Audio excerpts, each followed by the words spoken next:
Hi hello ಸ್ನೇಹಿತರೆ, welcome back to ಅಮ್ಮ ಮಕ್ಕಳ ಪ್ರಪಂಚ ಯೂಟ್ಯೂಬ್ ಚಾನಲ್. ಏನಿದು ಗೆಜ್ಜೆ ಅಂತ ಅನ್ಕೋತಾ ಇದ್ದೀರಾ? ಮನೇಲಿ ಎಲ್ಲರ ಮನೆಯಲ್ಲೂ ಆಲ್ಮೋಸ್ಟ್ ಹೆಣ್ಮಕ್ಳಿದ್ರೆ ಗೆಜ್ಜೆ ಅನ್ನೋದು ಇದ್ದೇ ಇರುತ್ತೆ. ಹಾಗೆ ಚಿಕ್ಕ ಮಕ್ಕಳು ಪುಟ್ಟ ಮಕ್ಕಳಿದ್ರೂ ಗೆಜ್ಜೆಗಳು ಇದ್ದೇ ಇರುತ್ತೆ. ಬೆಳ್ಳಿ ಯಾವುದೇ ವಸ್ತುಗಳಾದ್ರೂ ಹೇಗೆ ಪಳಪಳ ಅಂತ ಹೊಳೆಯೋದು ಮಾಡೋದು ಹೇಗೆ, ಮನೆಯಲ್ಲೇ ಪಾಲಿಷ್ನ ಮಾಡೋದು ಹೇಗೆ ಅನ್ನೋದನ್ನು ಈ ವಿಡಿಯೋದಲ್ಲಿ ನೋಡೋಣ.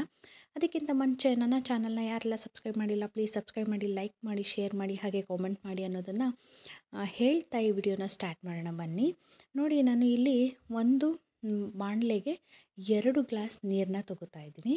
2 ಗ್ಲಾಸ್ ನೀರನ್ನ ತಗೊಂಡು ಹಾಗೆ ಮನೆಯಲ್ಲೇ ಇರುವಂತಹ ನೀವು ಯಾವುದೇ ಚಹಾ ಪುಡಿ ಉಪಯೋಗಿಸಿ ಆ ಚಹಾ ಪುಡಿನ 2 ಸ್ಪೂನಷ್ಟು ಚಹಾ ಪುಡಿನ ತಗೋತೀನಿ. ಮತ್ತು ಹೆಣ್ಮಕ್ಳಿಗೆ ಎಲ್ಲರೂ ಒತ್ತಾಯ ಮಾಡ್ತಾರೆ, ಗೆಜ್ಜೆ ಹಾಕು ಗೆಜ್ಜೆ ಹಾಕು, ಕಾಲಿಗೆ ಗೆಜ್ಜೆ ಹಾಕು ಅಂತ. ಕಾಲಿಗೆ ಯಾಕೆ ಗೆಜ್ಜೆ ಹಾಕಬೇಕು ಅನ್ನೋದು ನಿಮಗೆ ಗೊತ್ತಾ? ನಿಮಗೆ ಗೊತ್ತಿಲ್ಲ ಅಂತಂದರೆ, ಗೊತ್ತಾಗಬೇಕು ಅಂತಂದರೆ ಈ ವಿಡಿಯೋನ ಎಲ್ಲೂ ಸ್ಕಿಪ್ ಮಾಡದೆ ಕೊನೆ ತನಕ ನೋಡಿ. ಅದು ಯಾಕೆ ಹಾಕಬೇಕು ಅನ್ನೋದನ್ನು ಹೇಳ್ತೀನಿ. ಹಾಗೆ ಇಲ್ಲಿ ಮನೇಲೇ ಇರುವಂತಹ 2 ಟೀ ಸ್ಪೂನ್ ನಾನು ಚಹಾ ಪುಡಿ ತೊಗೊಂಡಿದ್ದೀನಿ. ಹಾಗೆ ಮತ್ತು ಶಾಂಪು 1 ಸ್ಪೂನ್ ಅಥವಾ 1.5 ಸ್ಪೂನಷ್ಟು ಶಾಂಪೂನ ತೊಗೋಬೇಕಾಗತ್ತೆ. ಶಾಂಪೂ ಬೇಡ ಅಂತ ಅಂದರೆ ಡಿಶ್ ವಾಷರ್, ಅಂದರೆ ನಾವು ಪಾತ್ರೆ ತೊಳೆಯೋಕ್ಕೆ ಯೂಸ್ ಮಾಡ್ತೀವಲ್ಲ ಜೆಲ್, ಅದನ್ನು ತೊಗೋಬೋದು. ಇಲ್ಲಿ ನಾನು ಶಾಂಪೂನ ತೊಗೋತಾ ಇದ್ದೀನಿ. ಶಾಂಪೂಲು ಚೆನ್ನಾಗಿ ಕ್ಲೀನ್ ಆಗುತ್ತೆ. ಹಾಗೆ ನಿಂಬೆಹಣ್ಣು ಒಂದು ಸೂಪರ್ ಇಂಗ್ರೀಡಿಯೆಂಟ್ಸ್ ಅಂತ ಹೇಳ್ಬೋದು.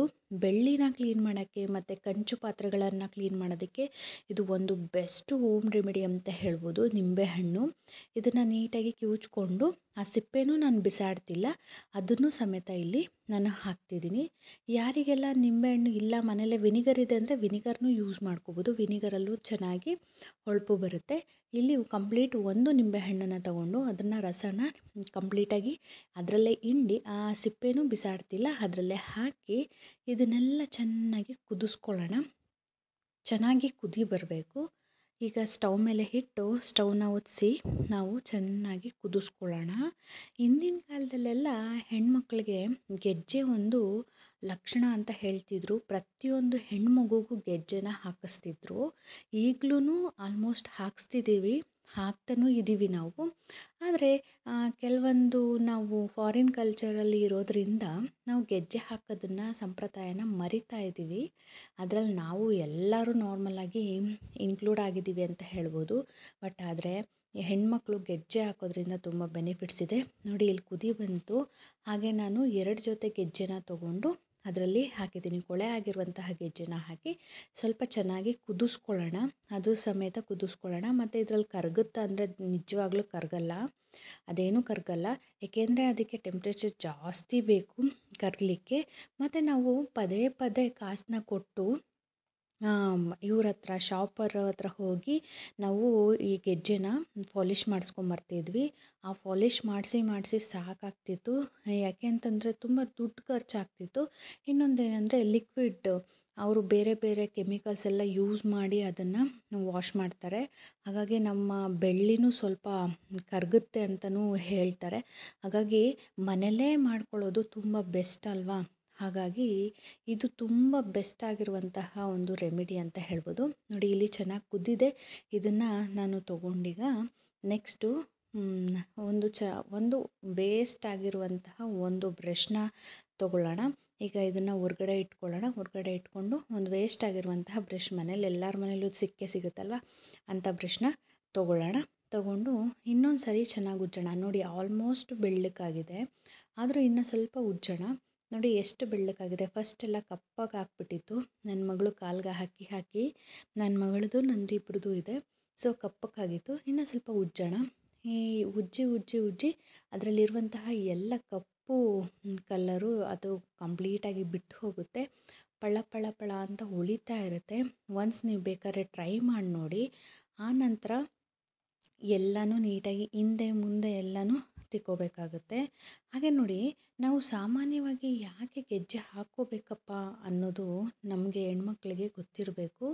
ಮತ್ತು ನೋಡಿ, ಇಲ್ಲಿ ನಿಂಬೆಹಣ್ಣು ಇನ್ನೂ ಸ್ವಲ್ಪ ಚೆನ್ನಾಗಿ ಹೊಳಿಬೇಕು ಅಂತ ಅಂದರೆ ನಿಂಬೆಹಣ್ಣು ಹೋಳು ಅದರಲ್ಲಿ ಹಾಕಿ ಕುದಿಸ್ಕೊಂಡಿರ್ತೀವಲ್ಲ, ಆ ಹೋಳನ್ನ ಚೆನ್ನಾಗಿ ಮತ್ತೆ ಇನ್ನೊಂದು ಸರಿ ತಿಕ್ಕಿದಾಗ ಮತ್ತೆ ಇನ್ನೂ ಚೆನ್ನಾಗಿ ಹೊಳೆಯುತ್ತೆ. ನಿಂಬೆಹಣ್ಣಿಂದ ಕಂಚಿನ ಪಾತ್ರೆನೂ ಅಷ್ಟೇ, ಬೆಳ್ಳಿ ಸಾಮಾನು ಅಷ್ಟೇ ತುಂಬ ಚೆನ್ನಾಗಿ ಹೊಳಪು ಸಿಗುತ್ತೆ ಅಂತ ಹೇಳಬಹುದು. ಇದನ್ನು ಚೆನ್ನಾಗಿ ಇನ್ನೊಂದು ಸರಿ ಉಜ್ಕೊಳ್ಳೋಣ.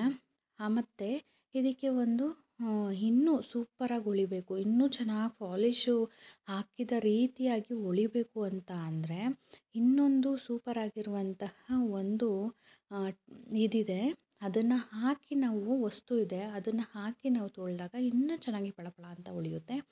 ಅದೇನು ಅಂದರೆ ಏನೂ ಇಲ್ಲ, ಮನೇಲಿ ಯೂಸ್ ಮಾಡುವಂತಹ ಕೋಲ್ಗೇಟ್ ಅಂದರೆ ಪೇಸ್ಟ್, ಯಾವುದೇ ಪೇಸ್ಟ್ ಆಗಲಿ, ಕೋಲ್ಗೇಟೆ ಅಂತಲ್ಲ, ಯಾವುದೇ ಪೇಸ್ಟ್ ಆದ್ರೂ ಸ್ವಲ್ಪನೇ ತೊಗೊಂಡು ಅದನ್ನು ಬ್ರಷಿಂದ ಮತ್ತೆ ಮತ್ತೆ ತಿಕ್ಕಿ ತೊಳೆದಾಗ ತುಂಬ ಚೆನ್ನಾಗಿ ಬೆಳ್ಳಕ್ಕಾಗುತ್ತೆ, ಪಳ ಅಂತ ಹೊಳೆಯುತ್ತೆ. ಮತ್ತು ನಾವು ಗೆಜ್ಜೆ ಯಾಕೆ ಹಾಕಬೇಕಪ್ಪ ಅಂತ ಅಂದರೆ ಗೊತ್ತಾ, ಹೆಣ್ಮಕ್ಳಿಗೆ ನಾರ್ಮಲಾಗಿ ಗರ್ಭಕೋಶ ಅನ್ನೋದು ತುಂಬ ಚೆನ್ನಾಗಿರಬೇಕು ಅಂತ ಅಂದಾಗ ನಮ್ಮ ಆ್ಯಂಕಲಲ್ಲಿ ಇರುವಂತಹ ನರಕೋಶಗಳು ನಮ್ಮ ಗರ್ಭಕೋಶಕ್ಕೆ ಕನೆಕ್ಟ್ ಆಗಿರುತ್ತೆ. ಆಗ ಆ ಗರ್ಭಕೋಶ ತುಂಬ ಸ್ಟ್ರಾಂಗ್ ಆಗಿರಬೇಕು, ತುಂಬ ಚೆನ್ನಾಗಿರಬೇಕು ಅಂತ ಅಂದಾಗ ನಾವು ಕಾಲಿಗೆ ಆ್ಯಂಕಲ್ಗೆ ಗೆಜ್ಜೆ ಹಾಕ್ಕೊಂಡ್ರೆ ಆ ಗೆಜ್ಜೆ ಅಲ್ಲಾಡಿ ಅಂದರೆ ಶೇಕಾಗಿ ಅಲ್ಲಿರುವಂತಹ ನರನಾಡಿಗಳು ಎಲ್ಲ ಆ್ಯಕ್ಟಿವೇಟ್ ಆಗುತ್ತೆ. ಆ್ಯಕ್ಟಿವೇಟ್ ಆದಾಗ ಹೆಣ್ಣು ಮಕ್ಕಳ ಗರ್ಭಕೋಶ ಅನ್ನೋದು ತುಂಬ ಸ್ಟ್ರಾಂಗ್ ಆಗುತ್ತೆ. ಮತ್ತು ಒಂದು ಉತ್ತಮವಾದಂತಹ ಭಾವನೆ ಅಂದರೆ ತಾಯ್ತನದ ಭಾವನೆ ಇರ್ಬೋದು, ಹೆಣ್ತನದ ಭಾವನೆ ಇರ್ಬೋದು ಹೆಚ್ಚಾಗುತ್ತೆ. ಮತ್ತು ಪಾಸಿಟಿವ್ ಎನರ್ಜಿ ಅನ್ನೋದು ಜಾಸ್ತಿ ಆಗುತ್ತೆ. ಇದೇ ಕಾರಣಕ್ಕೆ ನಾವು ಹೆಣ್ಣು ಮಕ್ಕಳು ಸಾಮಾನ್ಯವಾಗಿ ಕಾಲಿಗೆ ಬೆಳ್ಳಿ ಗೆಜ್ಜೆನ ಹಾಕ್ಕೋಬೇಕು ಅಂತ ಹಿಂದಿನ ಕಾಲದಿಂದಲೂ ನಮ್ಮ ಅಂದರೆ ಹಿರಿಯರು ಹೇಳಿರುವಂತಹದ್ದು.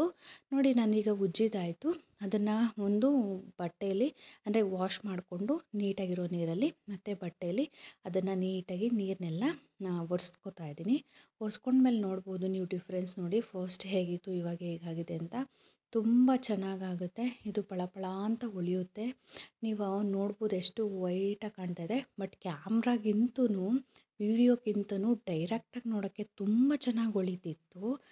ನೋಡಿ, ಯಾರಿಗೆಲ್ಲ ಎಲ್ಲರ ಮನೇಲೂ ಗೆಜ್ಜೆ ಇರುತ್ತೆ ಅಲ್ವಾ, ಈ ಥರ ಒನ್ಸ್ ಮಾಡಿ ನೋಡಿ ಎಷ್ಟು ಚೆನ್ನಾಗಿ ಹೊಳಿತಿದೆ.